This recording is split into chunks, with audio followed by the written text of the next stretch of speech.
Next question goes to you as well. The recent removal of Confederate-era statues in New Orleans inflamed racial tensions in the city.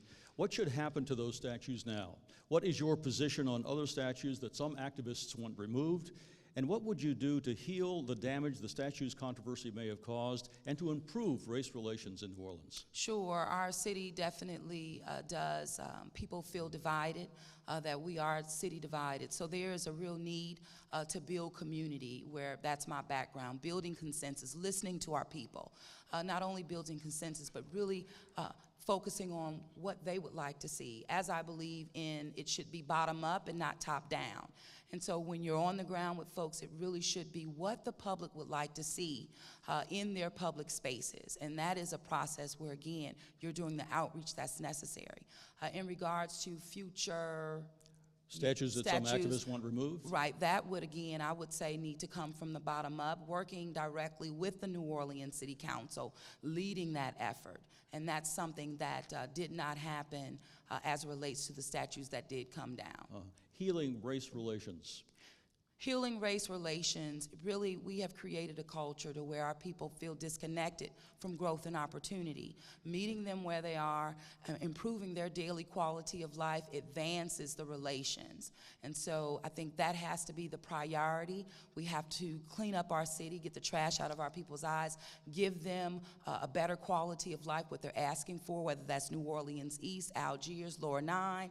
When you make people feel like they matter and they can leave their home and seeing their quality of life improve, that's the best first step in bridging the gap and bringing people together. All right, Ms. Judge Charbonnet, what should happen to those statues recently removed from public display? What about the efforts to remove other statues? And what about healing race relations? I think that there is a place for those statues. They are part of our history, but a public place of prominence is certainly not the place for those statues. You know, there's talks about them being in some museum somewhere. You know, I think that's another issue, though. People did not feel like they had an opportunity to participate in the conversation when they were removed. So they need to have a part in the role of deciding where they'll go, what will be replacing them. I think it's highly important. I think that will help heal race relations. However, you know, I think that what we do to bring our city together is give people results, something that everybody agrees on. Black, white, whatever you are, when you start seeing results and you start seeing your streets being paved and you know your pumps are working, everybody's happy about that. It crosses racial lines. You say that people should have a voice in this process. Mm-hmm. How would you give people a voice in the process? You form committees, you allow them to express their opinions, and you bring people from both sides. It's the only way to do it fairly. There are those, you know, who were for them staying up and those that were for them coming down. And you know, we've got to bring these people together, and then when you hear each other out, maybe we get a better understanding of where the other side is coming from. All right. We turn now to social media. Danny Monteverde has a question from viewers online. Danny? That's right. We're gonna pivot briefly to housing. The first question is from a user on Twitter, Josh McNeil. He asks, does either candidate have a plan to improve renter protections? He says it's common practice for landlords to withhold deposits without cause, et cetera, et cetera. We're going to begin the answer to the question with Judge Charbonnet. Yes, I have suggested that renters need some type of a sounding board, somewhere to go so that they can lodge their complaints. And my recommendation is that we partner with the Tulane Law Clinic and the Loyola Law Clinic and some of the other non-for-profit law centers that will be a sounding board so that these individuals can go there, tell them their issues, and then they can represent them if necessary.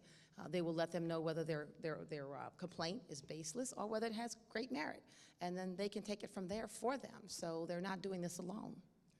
Same question to Councilwoman Cantrell. Well, there definitely are not enough protections for our rental community. That is evident in regards to just quality rental housing as well, which prompted our housing partners, along with myself and other colleagues, to initiate a draft of a rental registry. It is not ready yet. That is something that I'm still tweaking and listening to both the rental community, the landlord community, and of course the residents. But there has to be greater protections. We will also need to focus on changes at that state level. But rental registry is something that I believe that we need to move forward on. Now, not being punitive to the landlord community. This is not an I gotcha or a way to increase revenue for the city of New Orleans. But like Many other cities have been very successful. The city of San Francisco, for example, is one of them, where it is an open process. You just enroll, because right now there is no proactive way to where the city can effectively respond to the needs of our residents who are, their children are falling through the floors due to termite damage. Our students are not getting their deposits back at all. And so having a place within city government where people can come to address that firsthand is what I will have within City Hall. Okay. All right, thank you. All right, in recent months and years, we have seen increasing episodes of mass shootings and terrorism in this country and around the world. Such violent outbreaks are a concern on both an international and a local level. This city, where millions of people visit and congregate in huge public spaces for all kinds of events, could be especially vulnerable. As mayor, what steps will you take to reduce the risk of terror attacks and to enhance the safety of people at events like Mardi Gras, French Quarter Fest, and in places like Bourbon Street? Councilwoman Cantrell, you first. I think it's better, one, it's initiating better training for our police officers, who are really the best, I think, in this country with crowd control and large crowds. However, we have seen a rise throughout the country, throughout the world, and I would ensure that effective training measures are in place to make us as best prepared as possible. In addition to enforcing the laws that are currently on the books as it relates to concealed weapons and the like. But we definitely, it's all with training and ensuring, again, that we're protecting our people the best way possible. What kind of training are you talking about? Oh, I'm talking about training as it relates to terrorist attacks. Also they're just not in terms of guns, they're chemicals as well. So they're making sure that our officers are skilled at and knowing exactly what tactics have been deployed across this country and across the world. And of course, guns are a part of that, but it's just not, as we've seen, it's not just about guns. It's about these chemicals as well. So you would have NOPD learn from other places, other experts, other parts of the country? Absolutely, but law enforcement as a whole, because it's not just the New Orleans Police Department, but all law enforcement agencies that provide service to the city of New Orleans, and even as it relates to our colleges and universities. I'm saying a comprehensive approach to address these matters so that we're all on the same page. We're all responding with the best training and knowledge base possible to protect our people. All right, Judge Charbonnet, same question to you. As mayor, what steps would you take to reduce the risk of terror attacks and enhance public safety? Yes. First of all, I would review what plans are in place with Homeland Security and obviously bring in experts on this issue. But I would also partner with the federal Homeland Security Department to make sure that we have done all that we can to ensure the safety of those that come to our city, that visit, and have a good time. We need to make people feel sure that they're safe. We have been very lucky. We are a place that draws lots of visitors, and we have yet to have any incidences, and I hope we never do, obviously. But it's important that we do that. Sometimes we have to enhance our technology in terms of what we see, making the police more aware. That would be additional training in terms of technology. But we also need to be aware of something else that I think we have not emphasized in public offices, and it's something I did at municipal court. Active shooters are another issue. And there's a video that the FBI offers, and I have made every employee at municipal court watch that video so that you are prepared for that as well, because those are obvious threats on our safety as well. People who are at work are quite vulnerable to an active shooter, so you need to understand how to deal with that and how to protect yourself. So that it goes beyond just those terrorist attacks, because I look at those individuals as terrorists as well. So you're talking about what to do when a shooter starts shooting, basically. Run, hide, and fight. That's what the video says. All right. Next question comes from the AARP. Given the rapidly increasing cost of housing in New Orleans over the last decade and stagnant Social Security benefits, what policies will you support to protect the rapidly growing aging population and their ability to afford safe, accessible housing with nearby community gathering spaces and health services? Judge Charbonnet, this goes to you first. I would look toward offering them some type of assistance if they are renting and they need help with that after having proven whatever their income is. But I also really want to make sure that we educate the seniors about the tax freeze, the property tax freeze.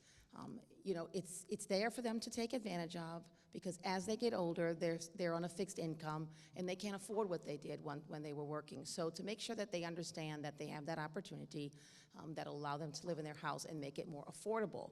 Once you apply for it and you've been approved, you don't have to reapply every year, so it's not very onerous.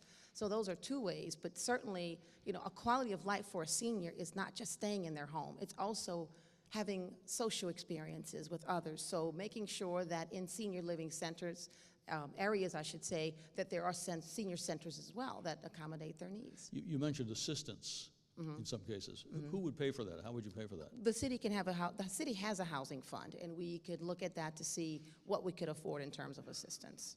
All right. Councilwoman Cantrell, your response. Well, in regards to affordability for our vulnerable population, I would expand upon initiatives that I have started both at the community level and, of course, advanced since I've been on the New Orleans City Council. Having access to gap financing is critical. Ensuring that our seniors even have the ability with that gap financing to stay in their homes. Explain what that is, gap financing. Well, gap financing is if you have repairs that need to be done and there's a gap in funding that you have, it's a real need to be able to fill that gap to help our seniors stay in their homes. The majority of them, and based on an assessment, a survey that was conducted by AARP, says that they would love to age in place. And New Orleans has always been a city that has had a large population of our seniors aging in place. So providing them with a greater level, I would say, of gap financing, that has been the biggest struggle, especially being a community that suffered disaster in this post-Katrina environment. It's very critical. And not only that, we have to remember that we have over 18 historic districts. And so these many have different requirements that can be burdensome to our senior population, but also in terms of those who are renting. Work to streamline state legislation that will give the city of New Orleans more flexibility around rent controls, around providing incentives for the landlord community to enact moderate rents.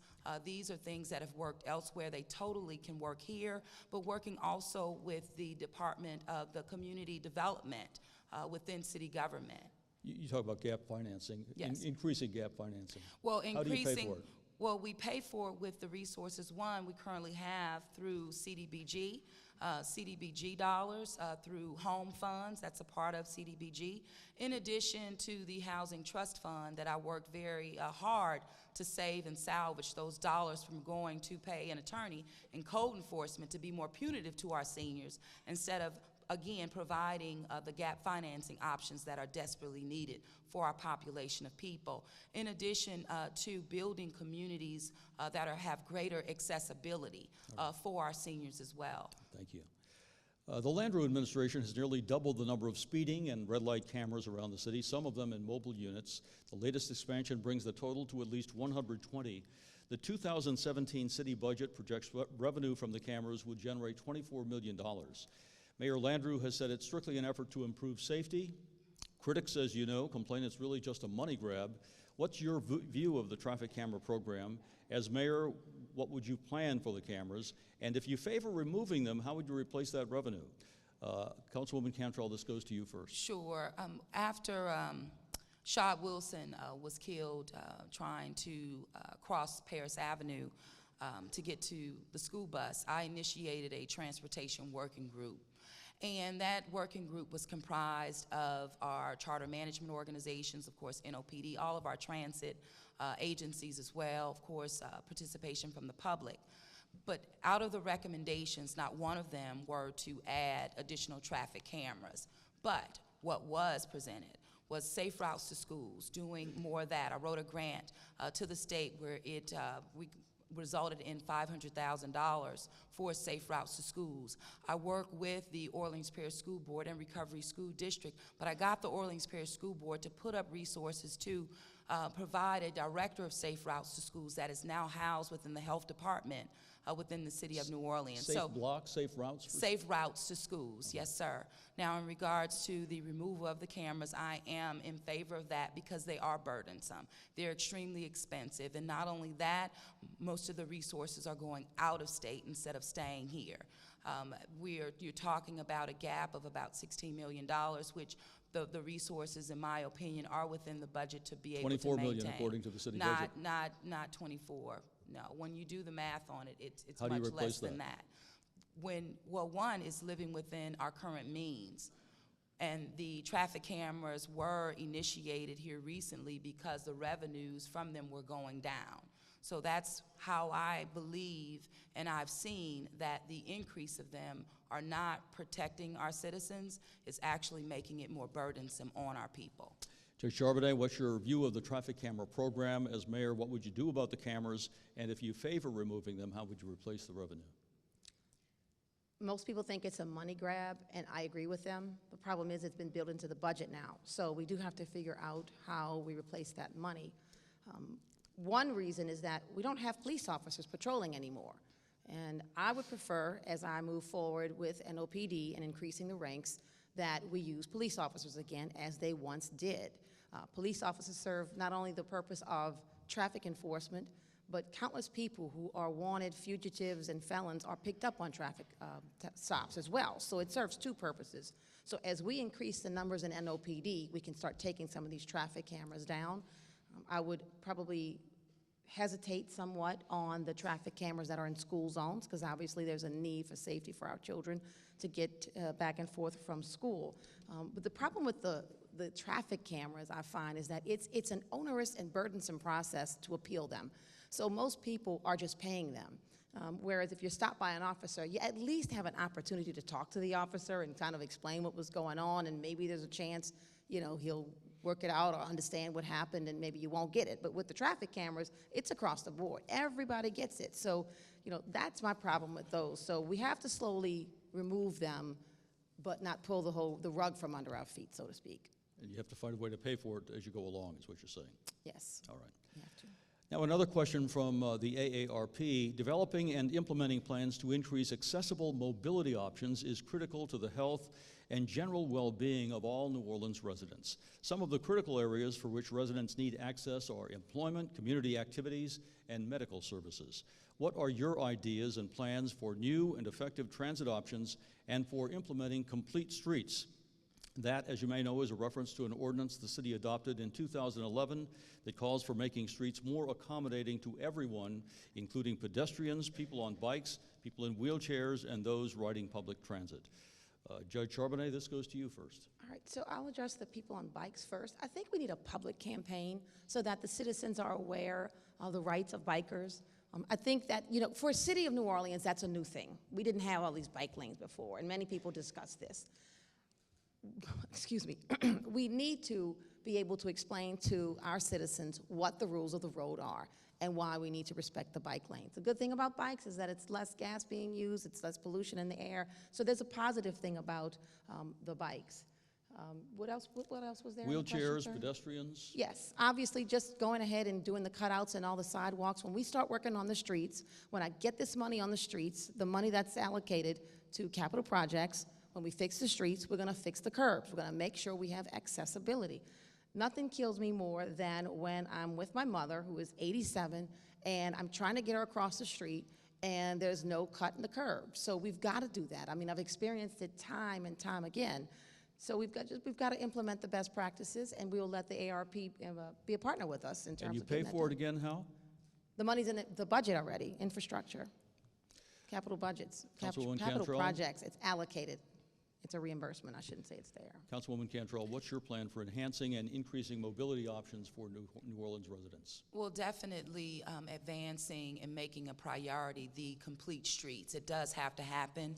Citywide, we are not in compliance at all And so that's something that would need to be done and is a priority for me. It kills me seeing our people in wheelchairs having to be in the middle of the street, riding the street, because we don't have adequate sidewalks nor a way to the easements that's necessary to protect our people. So that definitely is a priority. The resources are there. Again, with transit, that has to be a priority, and there's been a big push as it relates to even the streetcars. I know that we're wanting to and working, I will be working to advance those latest technologies to improve access because we have to do that. And of course, even access within City Hall. In some places, our people cannot they don't have adequate access. So this has not been a level of priority that I would place it. The bikes, I think, has been more of a priority for the city, but truly, in regards to our disabled population, I would make it a much, much larger priority, and the resources are there. I mean, how do you pay for it? Well, I don't believe that there is a funding issue. I believe it's a matter of priority. And the resources are there, partners are there, and it's just truly implementing what we know has to happen. And that Complete Streets plan speaks very specifically to what steps the city of New Orleans needs to take, and it will be a priority for me. Okay. Councilwoman Cantrell, another question from AARP. On the city level, what actions will you take to ensure that residents of all ages and abilities have access to free or low-cost activities and services that promote social and physical well-being, decrease isolation, and foster intergenerational connectedness within New Orleans neighborhoods? Sure. Well, one is, as I've demonstrated, being a very big advocate for the Council on Aging is one example. Where every year they seem to have to fight for a small portion of the city's budget to ensure that those social programs are not only available but are accessible to our seniors throughout neighborhoods throughout the city of New Orleans. I've advocated and truly been a voice in that regard, making sure that those resources were properly allocated so they will not have to fight, as I've promised them moving forward. There will be no way and no reason for our seniors to have to come to City Hall and put up signs that say, hey, the dogs get the increase, the pets get the increase, but we get the decrease. I think that is inhumane, and it's something that our seniors surely should not have to advocate for.